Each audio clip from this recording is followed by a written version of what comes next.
The Zorath Empire had ruled the stars for centuries. Its fleets had crushed rebellions, destroyed rival kingdoms, and burned entire planets that refused to bow. In the grand hall of the Imperial court, the Emperor himself had smiled when Earth's name came up in a council meeting. A small blue planet, barely armed, sitting quietly at the edge of a spiral arm. It was not even part of the recognized galactic network. For the Emperor, this was not war. It was housekeeping. When the order came, Admiral Krivox felt proud. He was chosen to lead the Armada to Sol System, the home of Earth. The fleet he commanded was the largest seen in decades. Hundreds of warships, cruisers bristling with heavy cannons, carriers loaded with fighters, and massive dreadnoughts whose weapons could split moons in half. Krivox had served the Empire for 30 years and seen a dozen worlds fall. None had lasted more than a day. The jump into Sol was smooth. One moment the stars were distant points of light. The next they were replaced by a golden sun and 9 planets hanging silently in space. The ships of the Armada fanned out in a perfect formation, shining like a wall of steel. At the center, Krivox stood on the bridge of his flagship, the Imperial Wrath. His clawed hands rested behind his back as he studied the planet through the view screen. Earth was beautiful, he had to admit. Blue oceans, green lands, white clouds spinning slowly. For a brief moment, he almost felt pity. Almost. "Admiral," one of his officers reported, "no defense fleet detected. No space stations with weapons. Only a few small satellites. Their planet is completely exposed." Krivox's mouth curled into a grin. "As expected. Send the standard message." The communications officer nodded and began transmitting. A powerful signal was sent to the planet below. The message was short and direct, as the Empire always was. Surrender. Offer tribute to the Empire. Obey our laws or face annihilation. Minutes passed. The only reply was silence. "Perhaps they do not understand the language," a junior officer suggested. Krivox chuckled. "All intelligent species understand power. They will answer soon." He waited, but still there was no response. The Admiral's patience thinned. He turned sharply. "Prepare the fleet for orbital bombardment. We will teach them why no one defies the Zorath Empire." The crew obeyed. All across the Armada, weapons powered up. Plasma cannons glowed. Missile bays opened and fighters launched from the carriers. The fleet drifted closer to Earth, forming a tight ring around the planet. Inside his command chair, Krivox imagined the terror of the humans watching from below. Surely they were panicking now, running to shelters, begging their leaders to surrender before the first strike. But something about the planet felt strange. The humans were too quiet. No distress signals, no desperate pleas, no transmission of surrender. It was as if they were simply waiting. "Admiral," the sensor officer said suddenly, "we are detecting strange readings from multiple points across the system. Faint energy signatures, but unlike anything in our records. And are they weapons?"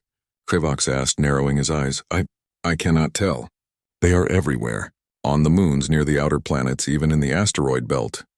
Before Krivox could respond, the comms officer gasped. "Incoming transmission." At last, Krivox nodded. "Put it through."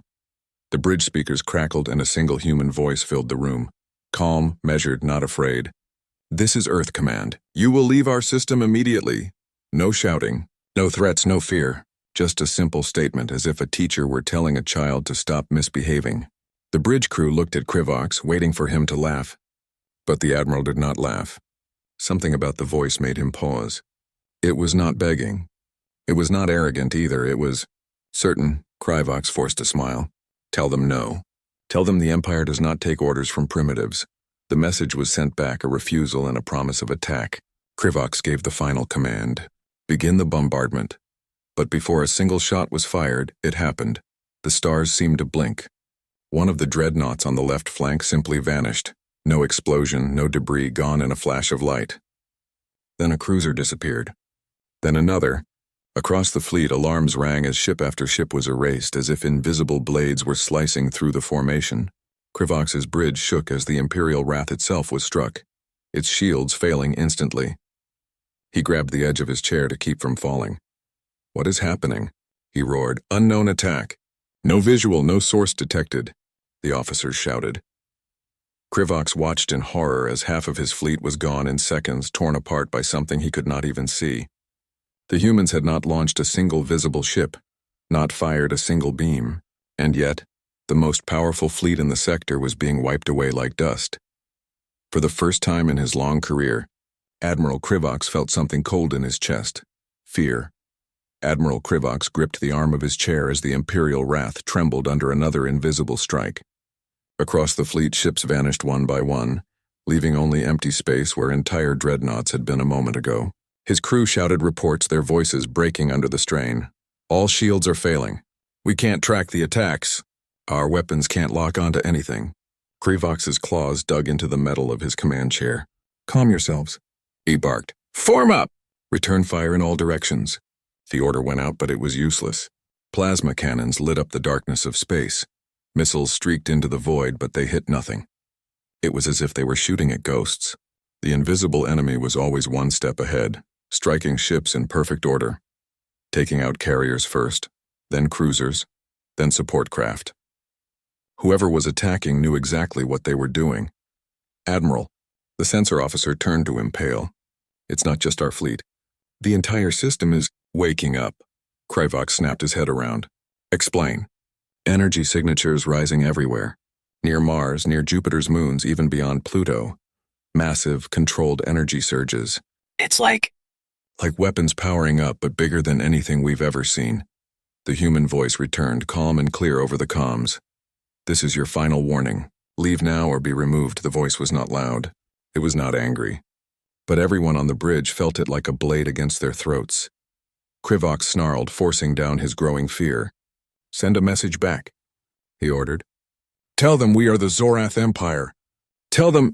His words were cut off as a blinding flash filled the viewport. A dreadnought exploded, not in fire, but in silence, as if space itself swallowed it. Then 3 more ships disappeared at once. The bridge went dark for a moment before emergency lights came on. Admiral, cried the tactical officer. Half the fleet is gone. Krivox's chest tightened. Half the fleet, erased in under 5 minutes. He had never lost this many ships in his entire career combined. Pull us back, he shouted. All remaining ships retreat to the outer system. Move now. Engines flared as the surviving vessels fled at maximum speed. The formation was broken, discipline gone, ships S cattered like frightened prey. But the attacks did not stop. More ships vanished mid-flight, leaving gaps in the retreat. The Imperial wrath shuddered as another strike hit its starboard side. But somehow the flagship survived. Krivox suspected the attackers were sparing him on purpose, letting him see what was happening. When the fleet finally reached the edge of the system, the attacks stopped. Silence returned. Only a handful of ships remained, scarred, limping, shields offline, weapons overheated. The once mighty armada was reduced to a fraction of its power. Krivox stood in the center of the bridge, his breath heavy. Never in all his campaigns had he seen such power. Not even the most advanced rival empires had weapons that could strike from nowhere and destroy entire warships without leaving debris. Then the human spoke again. You were warned.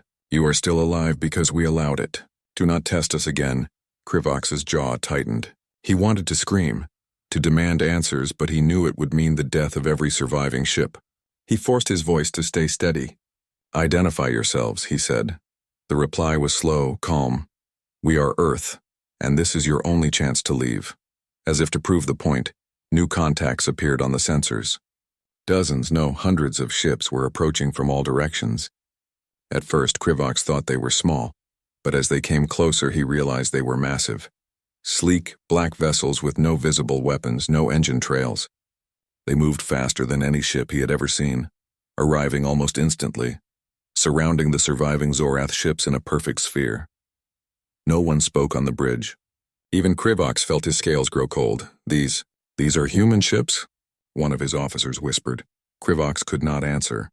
If these were human warships, then Earth was no backwater world. It was a fortress, a hidden power no one had ever suspected. The human voice spoke one last time. Leave now. If you stay, there will be nothing left to return. Krivox hesitated only a second before giving the order. All ships, withdraw to hyperspace. Now. Engines roared as the surviving ships prepared for jump. Just before the Imperial wrath entered hyperspace, Krivox looked one last time at the planet Earth still turning silently below. No missiles had been launched. No beams had been fired. And yet the Zorath Empire had been humiliated. For the first time in his life, Admiral Krivox felt small. The Imperial wrath emerged from hyperspace at the very edge of the Sol system, its hull still scorched from the mysterious attacks. Around it, the few surviving ships of the once proud Zorath armada formed a broken, uneven line. Fires still burned on some of the frigates. Several cruisers had lost engines entirely and drifted helplessly in space. Admiral Krivox stood at the center of the bridge, silent. His crew worked in near panic, rushing to stabilize power systems and restore shields. The smell of burnt circuitry filled the air. "Status report," Krivox said at last, his voice quiet but sharp. 60% of the fleet is gone," the tactical officer said grimly. "We have lost all carriers, most of the cruisers, and 3 dreadnoughts. Only 1/3 of our original firepower remains." Krivox's jaw tightened. Never in his life had he seen such destruction. Not from rival empires, not even from black hole anomalies. This was worse because it was controlled. Someone, no, the humans, had chosen which ships to destroy and which to leave alive. Before Krivox could speak again, the sensor officer shouted, "Admiral, contacts approaching." The entire bridge turned toward the view screen. Out of the darkness they saw them, Earth ships. But these were not crude vessels of a primitive world. They were smooth and dark, with no glowing engines or exposed weapons.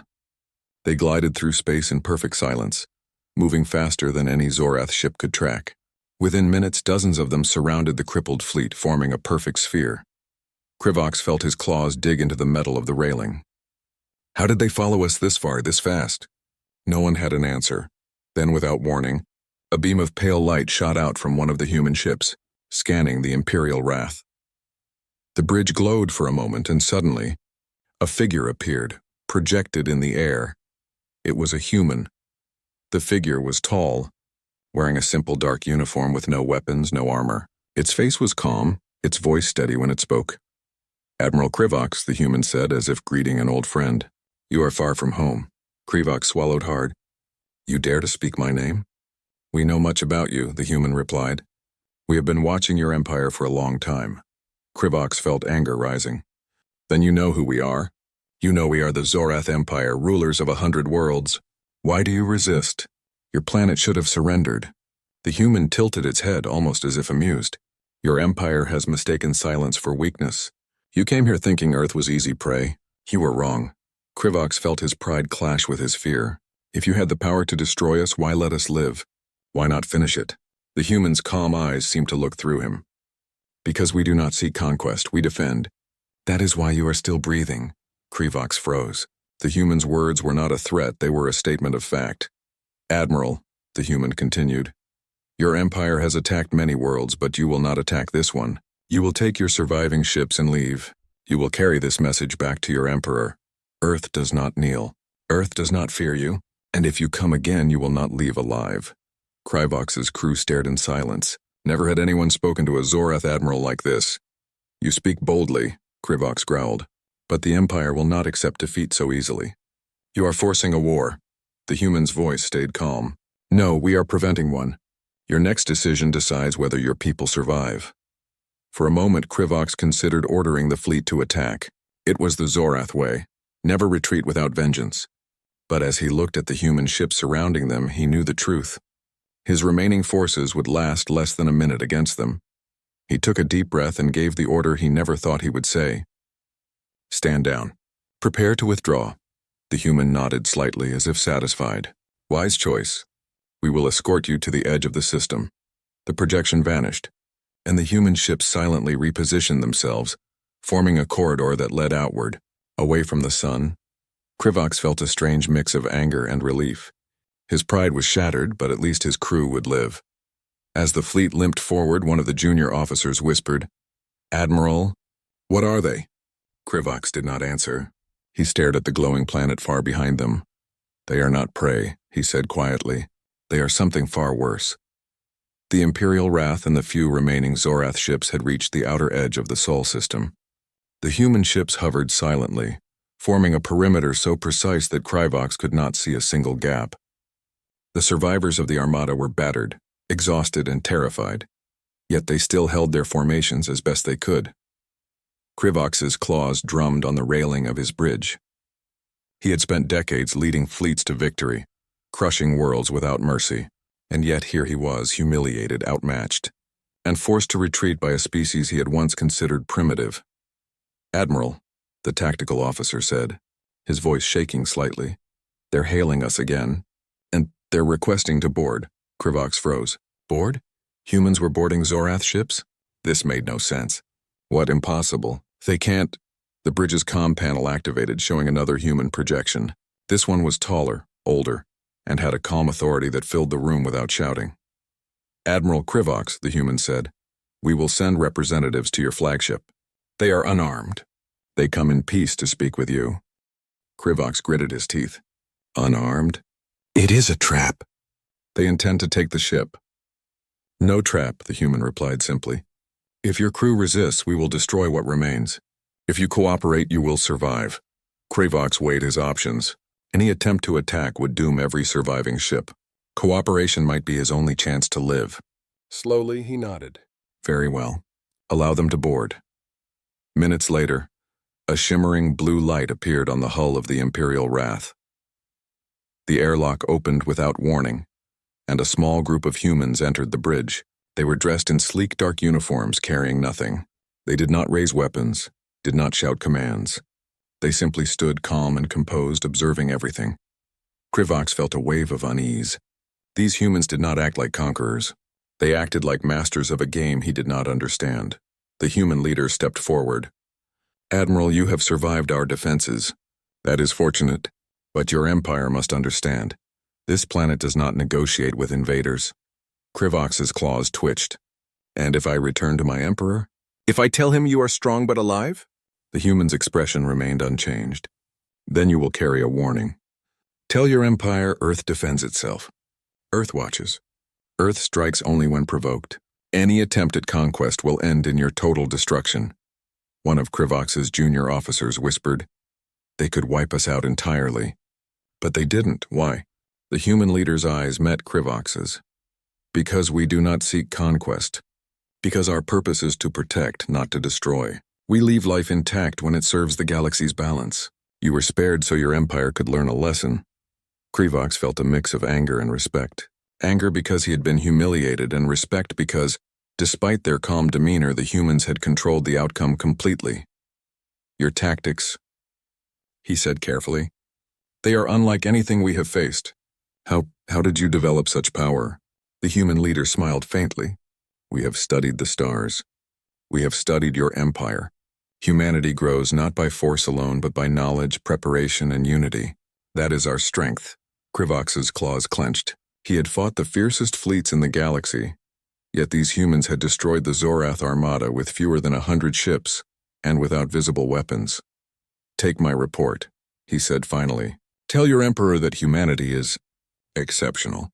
But this will not stop us. Zorath will recover and we will return." The human leader nodded. "You may return. But remember this, your return will not be swift and it will not be unopposed. The galaxy remembers those who attack Earth. Spread your message, Admiral. Let your empire choose wisely." The humans turned and left the bridge as silently as they had arrived. The blue glow of the airlock vanished. Krivox stood alone for a moment, staring at the empty space where they had been. He could feel the weight of what had just happened. For the first time, he realized that humanity was not a simple planet of weak defenders. They were a force that had studied, prepared, and waited for centuries. They were strategic, patient, and overwhelmingly powerful, and they had spared the Zorath Empire, not out of fear, but out of choice. Krivox gave the order for the remaining fleet to prepare for hyperspace. His crew moved quickly, following his commands, though many still whispered about the humans. As the fleet jumped to safety, Krivox allowed himself a moment of reflection. The humans had taught him a lesson he would never forget. The galaxy had underestimated them for centuries. That mistake would not be repeated. And as the stars stretched around them during the jump, Krivox knew one thing clearly. Earth was no ordinary world. Humanity was something greater, and the Empire would need every cunning, every ship, and every weapon it had to face them again. But for now, Earth had chosen to watch. And the Zorath Empire had survived, humbled, and terrified. The surviving ships of the Zorath Armada returned to their empire, battered and silent. The journey home was heavy with tension. For the first time, Admiral Krivox felt the weight of failure pressing on his shoulders. He had led a proud fleet into the Sol system, expecting an easy conquest. And now he was bringing back a story of defeat, one that would shake the very foundations of the Zorath Empire. When they reached the Imperial capital, Krivox was summoned before the Emperor. The Grand Hall, usually filled with triumphant celebrations, now felt smaller, oppressive. The Emperor's eyes narrowed as Krivox entered. "Admiral," the Emperor said, his voice low and cold. "Report." Krivox bowed, though his pride ached. "Your Majesty," he began carefully, "Earth is exceptional. They are not a primitive world. They are far stronger than anything we have faced. Our fleet was destroyed within minutes. Their technology, their strategy, it is unlike anything we know." The Emperor's face twisted with anger. "Impossible. How could a single world oppose the Zorath Empire?" Krivox straightened. "They did not just oppose us. They controlled the entire engagement. They spared us by choice, not by fear but by strategy. If we return without heeding their warning, our entire empire will pay the price." A murmur spread through the council. Advisors whispered among themselves. Many had heard tales of humans from old explorers and rogue scouts, but no one had ever imagined the reality. Krivox continued, "Your Majesty, they are organized, patient, and united. Their fleet is small in number but precise in execution. They strike with accuracy we cannot track, and they choose their targets carefully. Every attack we experienced was deliberate, controlled, and devastating. We were outmatched in every way." The Emperor slammed a fist on the table. "No world can defy the Zorath Empire. This is an insult. I will send a larger armada, twice as many ships, 10 times as strong." Krivox shook his head. "It will not matter. They will be ready. They are not like other worlds we have faced. They do not rely on numbers alone. Every attack we tried failed before it even began. We survived only because they chose to let us." A tense silence fell over the hall. The Emperor's advisors looked to each other, realizing the gravity of the situation. For centuries, no empire had returned from a war against Zorath claiming such overwhelming strength in a single world. The implications were clear. Humanity was not just another planet. It was a force to be reckoned with. Meanwhile, word of the human victory began to spread across the galaxy. Traders, explorers, and even other empires began to whisper of Earth. Stories of the fleet that wiped out the Zorath Armada without a single visible weapon traveled faster than any news the Empire had ever seen. Ships from distant systems began approaching Earth cautiously, offering trade and peaceful contact instead of war. Back on Earth, humans watched the galaxy with calm confidence. They did not celebrate the fear they had inspired. Instead, they continued their quiet preparations, knowing the galaxy would soon realize the truth. Humanity was united, patient and stronger than any other species. Admiral Krivox, returning to his quarters, could not stop thinking about the humans. For the first time, he questioned the assumptions that had guided the Empire for centuries. They had underestimated humans, believing them weak, primitive, and easy to conquer. Now he understood the truth. Humans were extraordinary. They survived not because of luck or sheer numbers, but because of intelligence, preparation, and an unshakable will. Across the Empire, advisors debated and argued. Some wanted to strike back immediately, to reclaim honor through fire. Others, having heard the full reports, urged caution, recognizing the humans' unmatched abilities. The Emperor, despite his anger, could not ignore the truth. He issued a single command: watch, learn, and do not provoke. For the first time, the Zorath Empire faced the reality that not all worlds could be conquered. Humanity, meanwhile, continued quietly. The blue planet remained peaceful, its cities growing, its people thriving. But beneath the calm surface, the humans who had defeated the Zorath fleet prepared for the future. They knew the galaxy would eventually challenge them again. And when it did, Earth would be ready. In the void between stars, the echoes of the Zorath defeat spread like ripples in water. Stories of humans wiping a fleet from the stars in seconds became legend, a warning to any who would consider conquest. The galaxy learned a new truth. Humans were not to be underestimated. Their strength was not just in weapons or ships, but in courage, unity, and intelligence, the very qualities that had allowed them to survive and thrive. Admiral Krivox, reflecting on the events, whispered quietly to himself, "They are not just a world, They are the future. And with that, the galaxy slowly began to change. Humans were no longer just one species among many. They were a force that shaped the balance of power, a species whose presence alone commanded respect and caution. The stars themselves seemed to acknowledge it. Earth, small and blue, had become the greatest power in the galaxy.